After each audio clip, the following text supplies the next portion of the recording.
Hello দর্শক, আসসালামু আলাইকুম। সকালবেলা ঘুমোতে উঠে দেখি গরুর খাবার নাই, তাই কী করবো? ঘাস কাটার কোনো বাও নেই, চারদিকে পানি উঠে গেছে।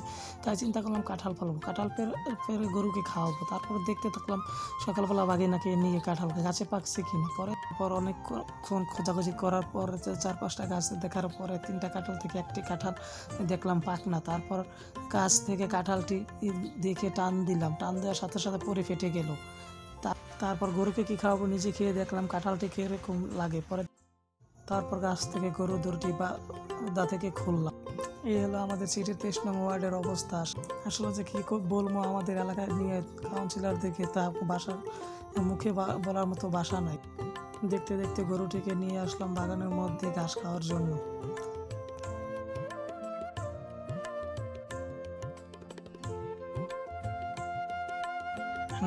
বাগানি গাছে রশিটি বাঁধবো, এর সময় দেখলাম একটা ছাড়াটি ইটাল দিয়ে পরিষ্কার করে নিলাম। তারপর গাছের রশিটি বাঁধতে সময় দেখি গরুটি ঘাস খাওয়া ধরছে।